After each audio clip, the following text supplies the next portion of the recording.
Back to my channel. अस्सलाम वालेकुम। आज आपसे एक प्यारी सी स्टोरी शेयर करते हैं। बिस्मिल्लाहिर्रहमानिर्रहीम।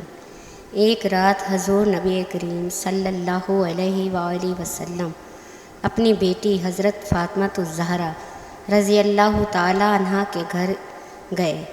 हज़रत फ़ातिमा और हज़रत अली रज़ी अल्लाह ताला अन्हुम दोनों सो चुके थे, जबकि हज़रत हसन रज़ी अल्लाह अन्हा भूख की वजह से रो रहे थे।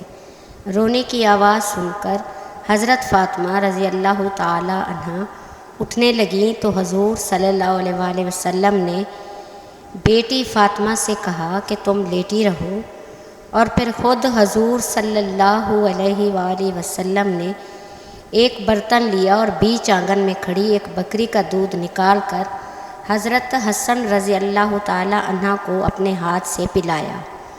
हज़रत हसन रज़ी अल्लाह ताला अन्हा ने पेट भरकर दूध पिया और फिर खामोशी से सो गए। हज़रत सलमान फ़ारसी रज़ी अल्लाह ताला अन्हा फरमाते हैं कि एक बार हम हजूर लोगों सल्लल्लाहु अलैहि वसल्लम के साथ मस्जिद नबवी में बैठे थे कि इतने में एक औरत दौड़ती हुई आई और कहने लगी कि ए अल्लाह के रसूल, हसन हुसैन रज़ी अल्लाह ताला अन्हा कहीं खो गए हैं, बहुत देर से नज़र नहीं आ रहे। फ़ातिमा रज़ी अल्लाह ताला अन्हा बहुत परेशान है। ये सुनकर हजूर सल्लल्लाहु अलैहि वसल्लम ने सारे सहाबा से फरमाया कि जल्दी से उठो और मेरे बच्चों को तलाश करो। तमाम सहाबा कराम रिज़वानुल्लाह अलैहि अजमईन हज़रत हसन और हज़रत हुसैन रज़ी अल्लाह ताला अन्हा को ढूंढने निकल खड़े हुए। हज़रत सलमान फ़ारसी रज़ी अल्लाह ताला अन्हा फरमाते हैं कि मैं हजूर सल्लल्लाहु अलैहि वसल्लम के साथ चलने लगा, यहाँ तक कि बहुत दूर एक पहाड़ी के ऊपर पहुंचकर देखा तो हसन हुसैन रज़ी अल्लाह ताला अन्हा एक दूसरे से चमटे खड़े थे और उनके सामने एक काले रंग का सांप अपनी दुम पर खड़ा फुंकार रहा था और उसके मुंह से आग के शोले निकल रहे थे। ये नाग अल्लाह ताला ने भेजा था ताकि हसन हुसैन रज़ी अल्लाह ताला अन्हा आगे जंगल में ना जा सके। जब इस नाग ने हजूर सल्लल्लाहु अलैहि वसल्लम को देखा तो मुड़कर दूसरी तरफ चल दिया और एक बिल में दाखिल हो गया। हजूर सल्लल्लाहु अलैहि वसल्लम ने आगे बढ़कर हसन हुसैन को गले से लगाया, उनके चेहरे पर हाथ फेरा और फरमाया, ए मेरे बच्चों, तुम पर और मेरे माँ बाप कुर्बान हो, तुम मेरे अल्लाह के नज़दीक कितने इज़्ज़तदार हो। और फिर हजूर सल्लल्लाहु अलैहि वसल्लम ने हज़रत हसन को दाएं कंधे पर और हज़रत हुसैन को बाएं कंधे पर सवार किया और इन्हें लेकर मदीना की तरफ चल दिए। हज़रत सलमान फ़ारसी रज़ी अल्लाह ताला अन्हा फरमाते हैं कि जब मैंने ये मंज़र देखा तो हसन हुसैन से कहा कि ए बच्चों, आज तुम्हारी सवारी तो बहुत ही अच्छी है। तो हजूर सल्लल्लाहु अलैहि वसल्लम ने कहा कि सिर्फ सवारी ही नहीं, आज सवार भी बहुत अच्छे हैं।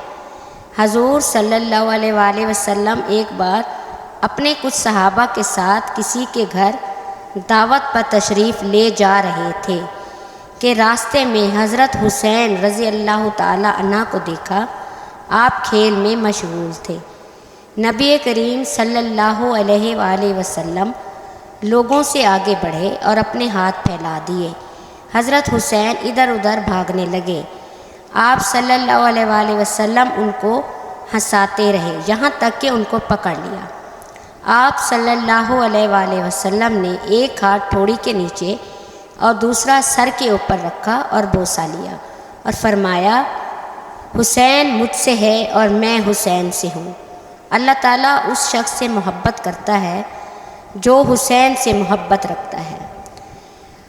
अहदीस में मिलता है कि हसन हुसैन रज़ी अल्लाह अन्हा जन्नत की जीनत है। कबा बिन आमिर से रिवायत है कि जब जन्नती हजरात जन्नत में सकूनत पजीर होंगे तो जन्नत सवाल करेगी कि ए अल्लाह, अज़ाराए करम, क्या तूने वादा नहीं फरमाया कि तू 2 अरकान यानी सतूनों से मुझे आरास्ता फरमाएगा। तो अल्लाह ताला ارشاد فرمائے گا کہ میں نے تجھے حسن و حسین سے مزین نہیں کیا۔ یہ سن کر جنت دلہن کی طرح فخر و ناز کرنے لگے گی۔ صحابی رسول حضرت حذیفہ یمنی رضی اللہ تعالی عنہ کا بیان ہے کہ میں نے ایک دن سرور کائنات صلی اللہ علیہ وآلہ وسلم کو بے انتہا مسرور دیکھ کر پوچھا، یا رسول اللہ صلی اللہ علیہ وآلہ وسلم، افراط مسرت کی کیا وجہ ہے؟ فرمایا، اے حذیفہ، آج ایک ایسا فرشتہ نازل ہوا ہے جو میرے پاس اس سے قبل کبھی نہیں آیا۔ اس نے میرے بچوں کی سرداری جنت پر مبارک دی ہے اور کہا ہے کہ فاطمہ رضی اللہ تعالی عنہ جنت کی عورتوں کی سردار ہیں اور حسن و حسین جنت کے جوانوں کے سردار ہیں۔ جامعہ ترمذی اور دیگر کتب احادیث میں منقول ہے کہ ام المومنین حضرت ام سلمہ رضی اللہ تعالی عنہ فرماتی ہیں کہ ایک دن فاطمہ رضی اللہ تعالی عنہ رسول صلی اللہ علیہ وآلہ وسلم کے لیے کھانا لے کر آئیں۔ اس دن حضور صلی اللہ علیہ وآلہ وسلم میرے گھر میں تشریف رکھتے تھے۔ صلی اللہ علیہ وآلہ وسلم نے اپنی بیٹی کی تعظیم کی اور فرمایا، جاؤ علی رضی اللہ تعالی عنہ اور میرے بچے حسن و حسین رضی اللہ عنہ کو بھی بلا لاؤ تاکہ ہم مل کر کھانا کھائیں۔ کچھ دیر بعد علی و فاطمہ رضی اللہ تعالی عنہ حسن و حسین رضی اللہ عنہ کا ہاتھ پکڑے حضور صلی اللہ علیہ وآلہ وسلم کی خدمت میں حاضر ہوئے۔ اسی وقت حضرت جبرائیل علیہ السلام آیت تطہیر لے کر نازل ہوا، اے پیغمبر صلی اللہ علیہ وآلہ وسلم کے اہل بیت اللہ تو بس یہ چاہتا ہے کہ تم ہر طرح کی برائی سے دور رہے اور جو پاک و پاکیزہ رکھنے کا حق ہے ویسا ہی پاک و پاکیزہ رکھے۔ حضرت ربیعہ رضی اللہ تعالی عنہ کہتے ہیں کہ میں نے ایک مرتبہ حضرت حسین رضی اللہ تعالی عنہ سے پوچھا کہ آپ کو حضور صلی اللہ علیہ وآلہ وسلم کی کوئی بات یاد ہے؟ انہوں نے فرمایا، ہاں، میں ایک کھڑکی پر چڑھا جس میں کھجوریں رکھی ہوئی تھیں، اس میں سے ایک کھجور میں نے منہ میں رکھ لی تو حضور صلی اللہ علیہ وآلہ وسلم نے فرمایا، اس کو پھینک دو، ہمارے لیے صدقے کا مال جائز نہیں۔ حضرت حسین رضی اللہ تعالیٰ عنہ فرماتے ہیں کہ میں نے حضور اقدس صلی اللہ علیہ وآلہ وسلم کو فرماتے ہوئے سنا کہ کسی مسلمان مرد یا عورت کو کوئی مصیبت پیش آئے، پھر وہ کچھ عرصے کے بعد اسے یاد آئے اور یاد آنے پر پھر وہ انا للہ و انا الیہ راجعون پڑھے تو اس کو اس وقت بھی اتنا ہی ثواب پہنچے گا جتنا مصیبت کے وقت پہنچا تھا۔